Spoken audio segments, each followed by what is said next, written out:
Let's just start right on time and get this over with because I'm really nervous. Hi, everyone. Thank you so much for joining me. It's one of the earlier talks, so wasn't quite sure how many people would make it, but glad to see all of you here.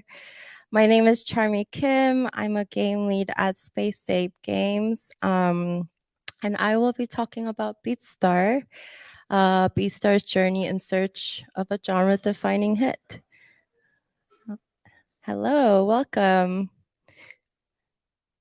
But first, some introductions to give you guys context. So I see a lot of people use AI these days to generate their imagery. So I thought I'd do something a bit different and go to my tarot cards. So here's a little bit about me to give you guys context. Ace of Swords there to symbolize my past. So about 14 years ago, I started in this industry as a game designer. Still consider myself a designer at heart. But since then, I've had a lot of my work experience in product management, specifically live ops product management, especially at Space Ape, worked on Samurai Siege, Rival Kingdoms, a lot of the build and battle live games before working on new games. And then presently, really my life for the last nearly 6 years has been Beatstar. Was part of the team that incubated it and took it all the way to launch. Also in the last 6 months, I've been sitting more with the marketing team, really trying to absorb what they're about, because I think more than ever in mobile, we need to understand the marketing side to have a success product. And then the 10 of Wands signifying my future. Don't know exactly what this could mean, but being a working mom of two, I think it's telling me what I already know, that I'm going to be very busy. So that is me. And for those that don't know, this is Beatstar. So Beatstar is a rhythm action game, free to play mobile. We've we launched in September 2021, had over 50 million installs, roughly 120 million in revenue. It's a game where you tap and hold and swipe, and now we also have switch holds. We're still adding new interactions. So you do that to music, and the loop is quite simple. You collect currency towards a chest, and the chest opens to give you randomly the next song for your collection. We also enjoy a really great relationship with the music industry. So we've done a lot of really exciting partnership events with likes of Eminem, Nicki Minaj, and most recently Linkin Park. And Linkin Park event actually has been given us one of our best download days since launch. So still going strong, definitely, and still like exciting things happening in Beatstar.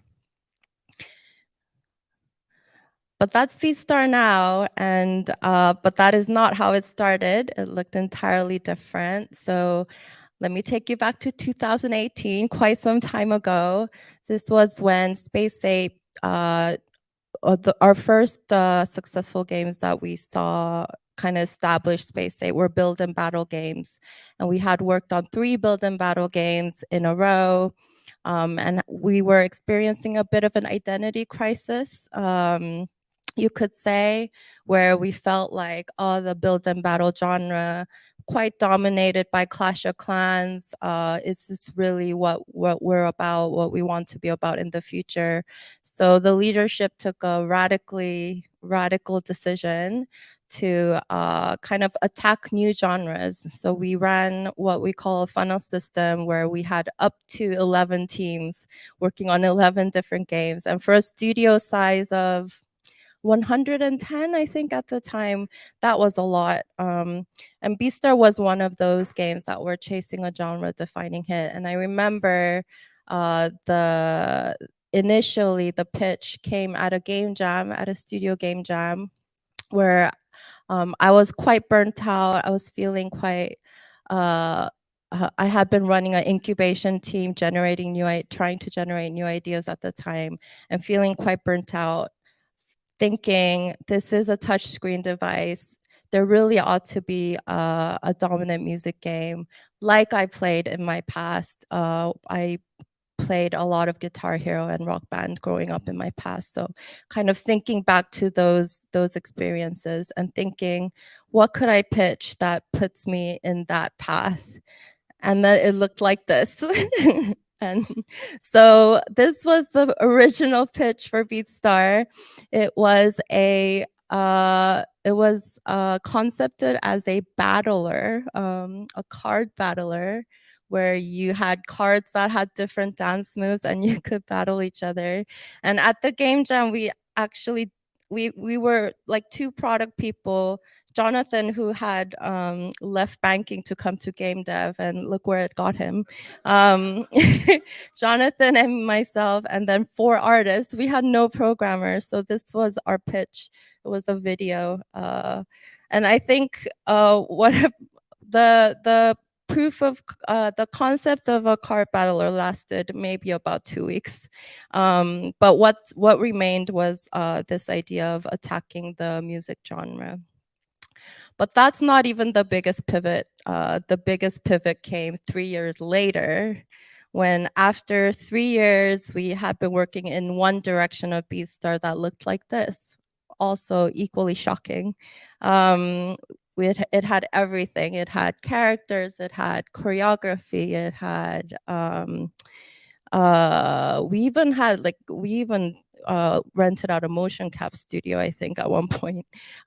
We had clothes, we had customization, we had narrative, we had absolutely everything under the kitchen sink. And we thought we needed all of this. We needed the progression, and we needed the narrative, and we needed the deep economy. And I remember having this moment playing the game where I realized I could just press play and leave the phone on the table for the whole duration of the song, and it would just collect all the stars. I mean, it wouldn't get max stars, but it would collect at least 1 star, and the game would happily progress without me having played the music game. And that's when I realized, oh, this is not the Guitar Hero I was trying to build.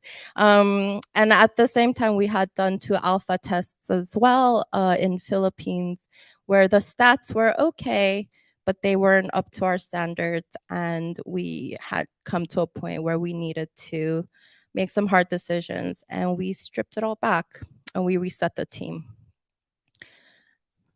But that's really where the story of Beatstar, as you know, it starts at that point of reset, where we kind of looked back and said, okay, let's start back from the core gameplay, because this is how I think of core gameplay now. I like to compare, I like cooking. I like to compare game making with cooking quite a lot. And the way I think about core gameplay is it's the steak. It's the steak in a plate. And when you're trying to cook a steak and present a steak, you want to make sure the steak is using good ingredients. You want to make sure it's cooked to perfection, medium rare. Depends on your personal preference. And then you want that to be the thing that is good. And it doesn't matter if your sides are amazing, your presentation is amazing. If your steak is no good, the plate of food is not going to be any good. And then I think about this. When we're doing games as a service, you can't just present the plate of food either. You have to have a system in place to present the food over and over and over again. And this is a restaurant aspect, and this is how I view the core loop. And so for Beatstar, trying to tackle a genre that really didn't have references. We had some core gameplay references to look at in the form of Tiles games, but in the free-to-play space, they were all hyper-casual, weren't really working off a core loop. So we did a lot of inventing. We redesigned the core loop at least 5 times. And I'll take you guys through the details of some of them, and hopefully it's not too boring. This is where the game designer in me really comes out, is when I start nerding out on core loops. So The first core loop that we tried, you can see we still like stubbornly hung onto the characters for a little bit. And the first thing that was easiest to try for us was, okay, let's play a song, let's get some currency, and let's buy some clothes. The clothes are there, the character's there. But if you really think about it, the clothes have nothing to do with the playing of the song. So there actually is no loop here. So then that is when we realized, okay, the song was gonna have to be part of the chase. And so then we built this loop, which was the song shards core loop. And in this loop, you play songs, you collect shards of specific songs, and then once you have enough shards, you could then buy the song and play it. And on paper, it looked great. It was a loop. You buy the song and then you play the song. There seemed to be anticipation and reward and all of this. But in practice, having prototyped it, because the player could already anticipate exactly which song they were going to be getting next. By the time you got and played the song, it just felt anticlimactic. It didn't feel exciting. And this is when we realized, okay, there is something about the free-to-play loop where I have to not be able to predict what my next session looks like exactly and what the session after that looks like. Otherwise, I already feel like I've played it. I don't need to come back. So surprise being essential in a free-to-play loop. This is the lesson learned there. And then this loop was, okay, us having failed to create a good loop a few times, feeling super tired, feeling like I wish we could just take a loop from another genre. So we thought, okay, what is the closest thing we can think of to music genre? How about racing games? Because there's skill involved, there's tracks, you play music tracks, you play card tracks. Why not? The leaderboard seemed to make sense as well. So in this one, you had different leagues. Each leagues were a set of songs, and then you could unlock you could compete in a leaderboard and get to the next league and so on and so forth. And this turned out to be absolutely the worst loop of all because we ended up having to dictate to players which songs they could play at any given time so that they could be competing on the same songs. And this broke a cardinal rule of music engagement. Our players are used to being able to access any music they want at any given time.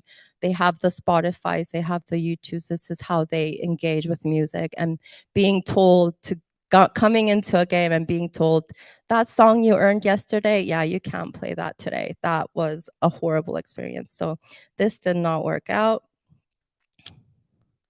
So I haven't gone through all the loops, but this is finally the loop that we ended up with. And this is the loop that is in the game now.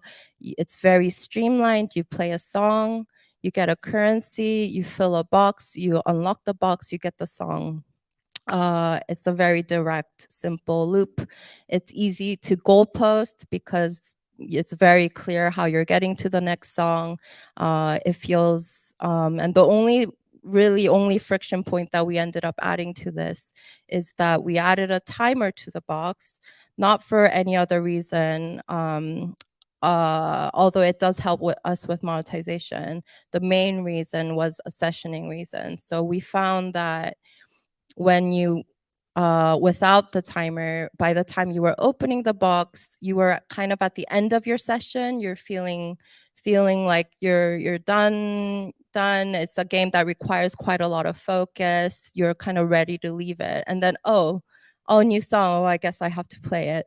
That wasn't the optimal reward experience. So by adding a timer, we moved that new song feeling to the beginning of the next session. And that is why the timer was added. But yes, so the simple loop was the most effective for us. And what I like to say is that as designers, we tend to overvalue systems quite a lot. But for players, the value is in the content. And so something I like to say is ask not what the systems No, I'm getting this wrong. Ask not what your content can do for your systems. Ask what your systems can do for your content. And if you kind of shift your perspective when you're crafting your loops or your designs and look at it from a content perspective, it might help kind of guide you on what is important. And to summarize some thoughts, good content impacts core gameplay, or it can literally be the gameplay itself. You find often in puzzle games this is the case, and it has tangible value, like characters, buildings, songs have tangible value outside of the game, and it really helps establish value. Or again, if it is the game itself, and not all mechanics will have that content affordability. And to come back to my food metaphor, one way to describe retention is you came for the steak and you came back for the steak. So the second bit of the story is a monetization story, talking about Beatstar as a hybrid casual game. And if you don't know what hybrid casual means, I'll define it a little bit. So hybrid casual is a combination of these two things. Really, it's like two business models. If you think of hyper casual as games that have very kind of catchy, novel core gameplay, maybe very short development times or low investment in the development, it's really a symptom of the underlying business model. So the business model of hyper casual is that they aim for very low CPI, cost per install. I don't know how much marketing jargon I can get away with. But cost per install with broad targeting or advertising, optimized for advertising. And then their primary revenue comes from advertising as well. And in advertising, the biggest value to be had from any user is right in the beginning of their lifespan, which is why they aim for much shorter paybacks. And as such, they can't really invest too much in these products because of the business model that they follow. Whereas in traditional free-to-play, it's almost exactly the opposite in every single way. We are aiming for players that are kind of staying for longer, might monetize off IAP for longer periods of time, which then requires a lot more investment in live ops.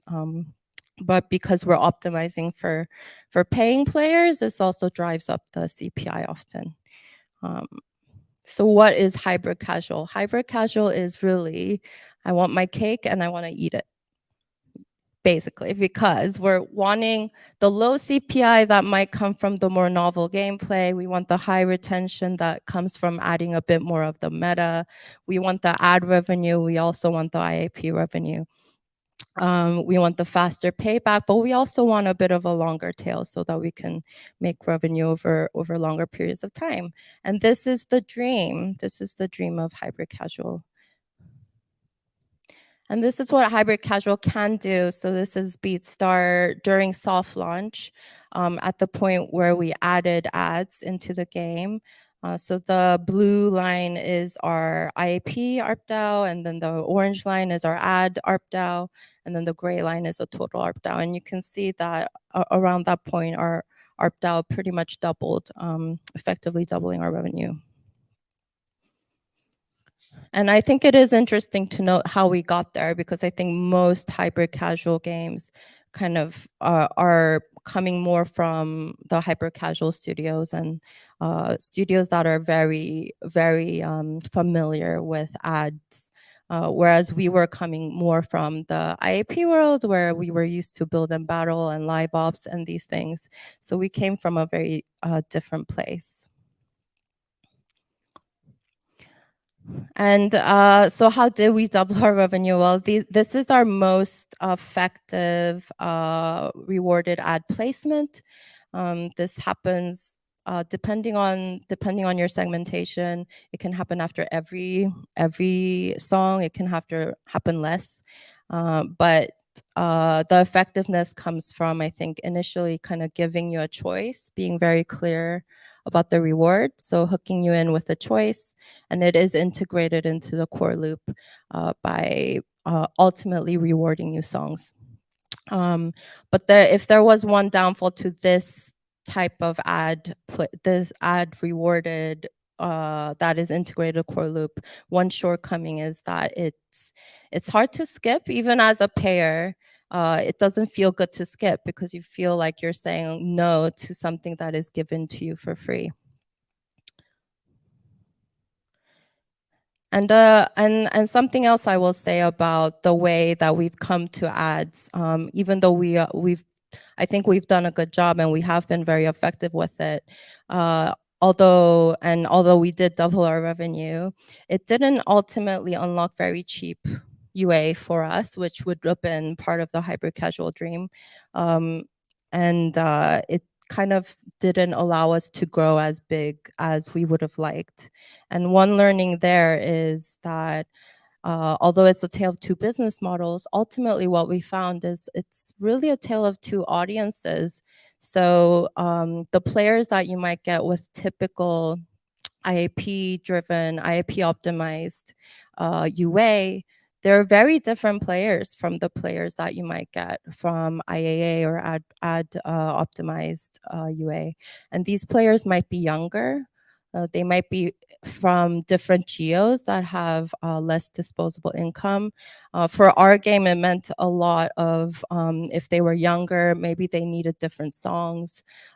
Maybe they needed a different kind of loop even because the time delays weren't really working for them. And ultimately, this audience really, really, really doesn't want to pay. And it's really hard to get them to pay. So this idea of you get this audience, and if you convince them really hard, they might pay. Well, with this audience, it just did not seem to be a reality. And a learning there for us is this is not our game, by the way. This is Collect 'Em All. I think it's a voodoo game. A learning for us is that if we were to do IAA in a more hybrid casual way, I think this is how I would do it if I were to do it again. So the way that Collect 'Em All does it is it does two things. One, it puts the ads on cosmetics rather than integrating it into their core monetized loop, which means that because it's cosmetics, when the paying user pays to remove ads, they're able to do it without feeling any sort of FOMO because it's just a pure unlock for them. And then what being able to sell that like high price $9.99 is pretty punchy. Being able to sell that high price bundle and remove ads does is it effectively segments your IAP audience away from your IAA audience. That allows you to push IAA as much as you want and need without causing cannibalization on your IAP audience. And I think this is a learning that I would take forward for the future games at Space Ape.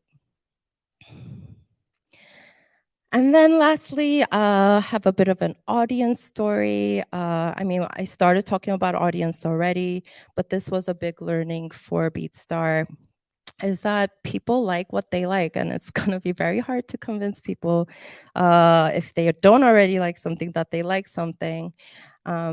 This is a boot survey that we do in Beatstar. We started doing it on Beatstar, and then we now do it on our other games as well, including Chrome Valley Customs, which just recently launched. Find it in your app stores today. And we asked this survey right at boot. We asked for their gender and their age range. And in our case, we were also asking for their music taste.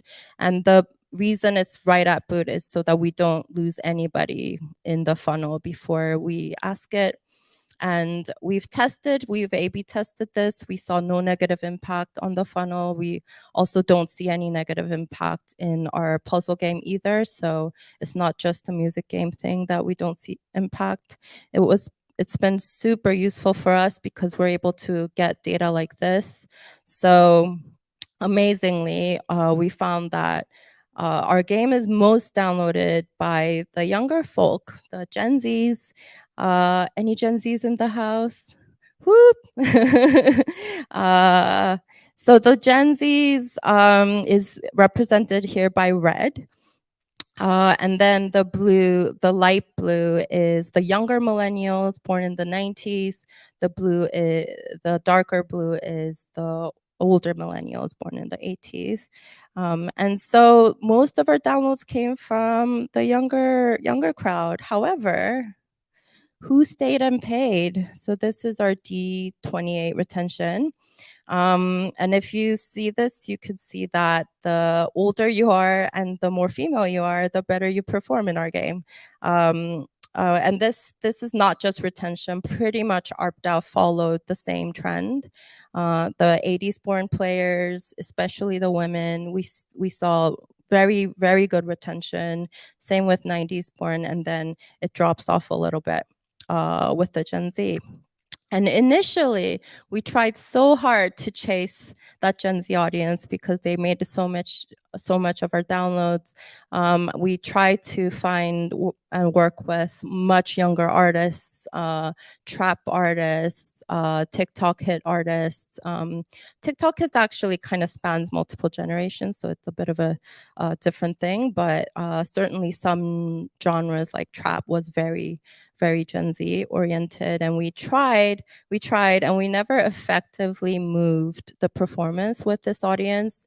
And nowadays we've transitioned more to kind of catering to the audience that does want to stick around and do want to monetize in our game, which is the older audience, who I describe as nostalgic towards Guitar Hero rock band audience, which is funny because that was the genesis of the game.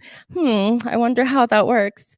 But yeah, this is how I would describe our core Beatstar audience now, is the audience that was shaped in some way by growing up with these big music games, and we are now kind of benefiting and withdrawing from the cultural established cultural desires of that generation. It is, however, safe to say it's not necessarily a growing audience, the nostalgic audience, although hopefully we're introducing this sort of feeling or game to a younger audience as well as catering to the nostalgic audience. But I'm happy to also announce this is what we're doing next for the music business at Space Ape. We're expecting Country Star. We're expecting this game to launch in September.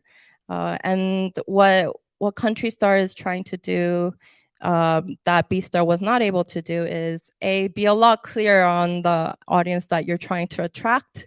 It's very clear from the onset what kind of music this game is catering to. And also this country genre of music is exploding right now. It's the top most fastest growing music genre at the moment, with the likes of Morgan Wallen and Taylor Swift and such stars. So just to summarize some key takeaways. So for retention, building retention, the core loop is necessary for retention, but content should be the star. On hybrid casual monetization, the IA optimized and IIP optimized UA can attract very different audiences. So segmenting the audiences is a great idea, or just at least being prepared for the differences in those audiences. And then lastly, identifying your primary audience early, and don't go chasing after waterfalls. I won't break out into song if you know the reference. And as a parting treat, I went back to my tarot cards and asked the tarot cards, what is the future of free-to-play? And here's what it gave me. So 5 of Cups, representing maybe some recent hardships in the mobile free-to-play industry, privacy changes, the 3 Cups falling down, looking at what's been lost. The present 3 of Pentacles, talking about craftsmanship, and our focus on craftsmanship, giving way to the future, which is the King of Swords, where we're intellectual masters of our domain. Thank you, and that's it. We'll leave it there.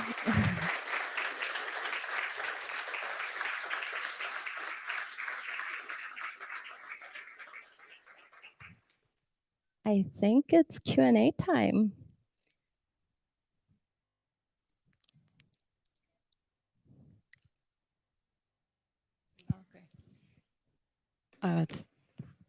Is this working? Okay. Yeah, thanks a lot. This was mind-blowing for the morning. I'm wondering, so you said the IAA are, you get the revenue from the first few impressions or like in the beginning. So are they actually valuable to retain, or only the IAP are valuable to retain? And if they're not super valuable to retain, are you keeping the ads only so you can keep pushing to convert them to IAP? But you said there's a wall of resistance. So at what point do you determine that this is IAA or this is IAP? Does that make sense? That's so the question was there were a few questions in there maybe, but I'll ask the last one first. So how do you determine IAA versus IAP? That is a really good question actually. And it's kind of the primary question that our admon specialist, Sarah, struggles with the most. And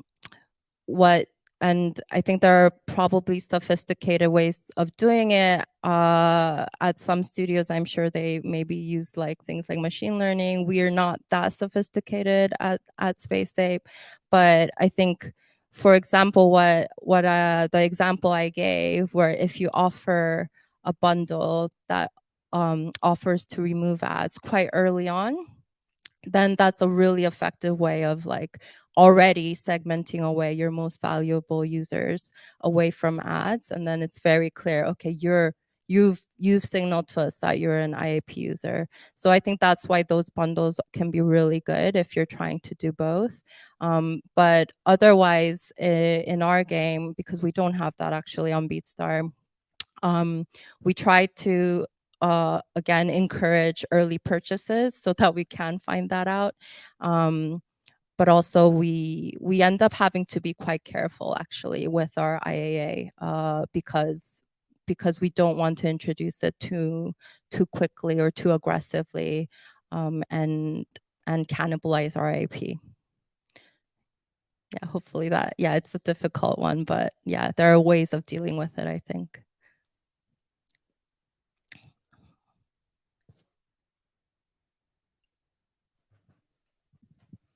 Hi, thank you. It was a really good talk. It was some really interesting stuff there. I've been on a few prototyping teams that have stuck with an idea for maybe too long, they thought the idea was good, they've stuck with it and gone with it. And you said that you changed your core loop like maybe 5 times. What was it that had made you so confident with the core gameplay that you felt it was worth keeping and trying to find the core loop that would work with it?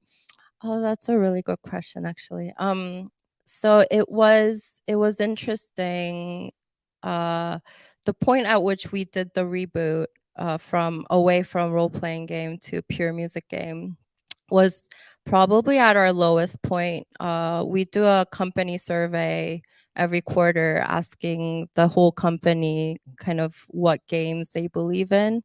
And I think at that time we scored dead last out of like many projects.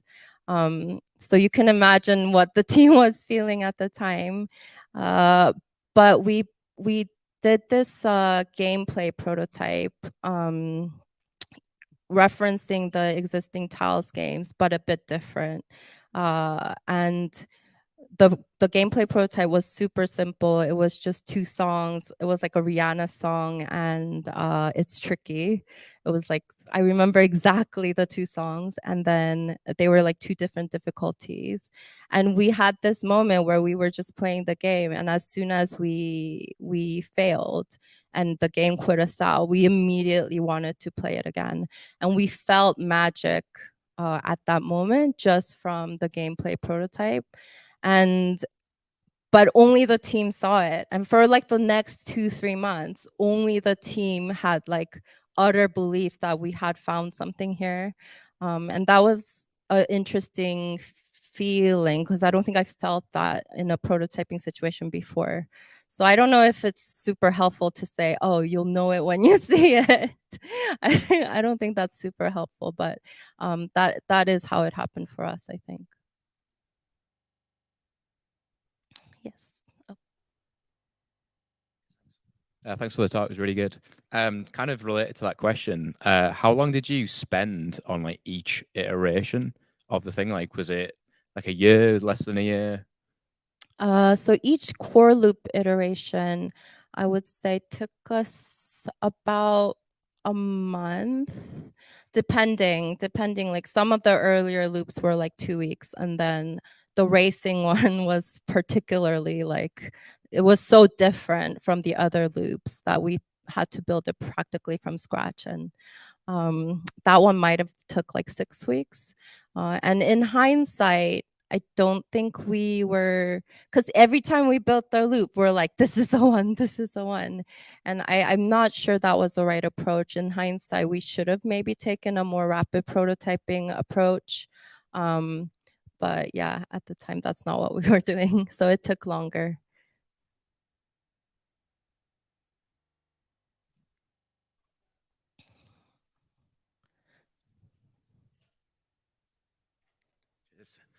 Yeah, thank you. I really, really enjoyed that. You mentioned that you've kind of moved personally more into marketing role or kind of position of interest. And I really enjoyed the kind of data that you've been getting in that, but it's kind of a bit of a broader question. I'd be interested to know how you actually kind of market your mobile games and kind of get visibility of them in a probably a reasonably crowded market. Ooh, it's $1 million difficult question. Yeah, how do we do that? I mean, maybe Simon should answer it. So I have been sitting with the marketing team and I can't say I've cracked anything. If anything, I think I learned that it's just really, really hard and maybe harder than ever. Most of our marketing is UA.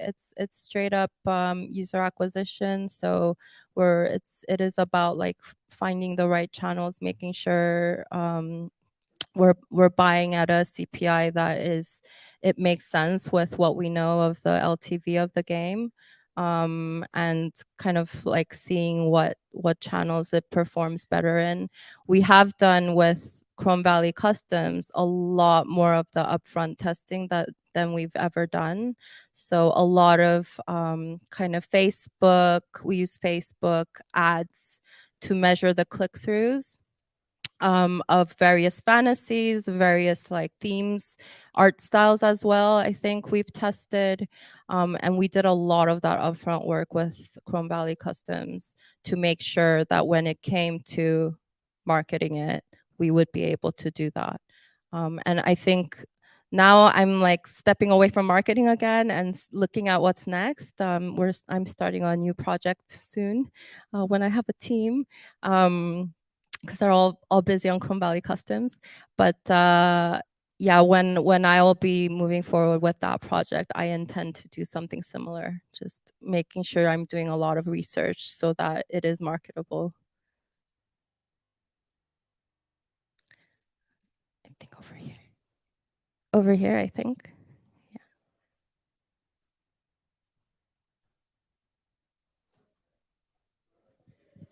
Thank you. So as you said, the content is so important for a game like Beatstar. I guess my question was, when did you have enough confidence in the project to invest into the kind of content that we're seeing there, you know, music by such big artists? It's an excellent question. I think we were very naive and brave, actually. It was kind of a core pillar from the beginning that we wanted real music by real artists. A lot of our competition, they do a different kind of label deals where it's not real recordings, whereas we wanted the real recordings. I think yeah, there's yeah, we went for it, and so sorry, that's not like super helpful answer. Luckily, it worked out. But we did have some touch and go moments where we would model out our revenue and being like, you know what, if we don't make over this line, we are actually in a difficult situation because of our commitments to the labels, which is like really like any IP, working with any IP is like that. But yeah, I'm getting a 5-minute signal, I think. Hi, thank you, Charmie, for that talk. I've got kind of a double header question. I'm hoping you could do a little bit more of a deeper dive. I wrote it down, so I'll read it out as I've wrote it. So, how do you manage to stratify your gamer types early so that you can focus on their user experience if they're not at the stage of being willing to commit to paying for content yet, but they may be in the future? And also, what strategies have you put in place or have scared off players from becoming more long-term gamers of your content? So the first question is when do you want to cut them off, kind of thing. So how do you stratify what kind of player that you've got as early as possible so that you can cater the user experience to them, rather than saying, right, we're going to bombard you with ads and then not wanting that and then losing them straight away? Is there a strategy that you have to prevent that from happening? I don't think we ever got that sophisticated, but because of our boot survey, and we're able to find out some things about them, and also if you can connect them to kind of how they were acquired, that can also give you keys or clues. Our biggest acquisition song, for example, is Sweet Home Alabama. It continues to be our biggest and best acquisition song. So that might say something about the audience that we're attracting. And so once you have that information, I think you could. And we have tried to do something, what we call dynamic campaign design, where we were trying to, based on what they answered in their boot survey, show them different songs in their first user experience and things. It didn't ultimately work out for us, I think, because we didn't necessarily have a big enough catalog to really do the catering. Like, I can only put so many Post Malone songs in the Fatui before I lose the Gen Z, you know what I mean? So wait, I gotta laugh there. So yeah, we didn't ultimately make it work that way, but I think those could be interesting to pursue. And then I think for IAA versus IAP, I think, again, if you can connect users better to how they were acquired in the first place, I think that could also be a clue. We haven't dug deep into that, but I think, yeah, those are some ideas. And sorry, the second question? Yeah, it was sort of any strategies that you would tell people not to do so that you're not losing players because of, well, a poor way of retaining them, I guess. Yeah, I think Country Star is a stab at this, but I think the clearer you can be to the user what they're getting in the first place, or you can do the other way around, which is the mini game route, right? A lot of the studios are doing mini games and then they embed the mini games into the game itself. So that's the other way of doing it, is like seeing what attracts people and actually will like change the game to that. Why not? So I think being able to connect those dots of being able to be very clear that what's inside the game is what is being advertised, I think will help the most, honestly, because then players will kind of self-select, and you're not paying for users that, you know, might come into the game and like expect one thing and get something completely different. And now, you know, however cheap that they might be, it's cheap money that's been wasted. Okay, I think we're good. Thanks so much, you guys. Have a great day.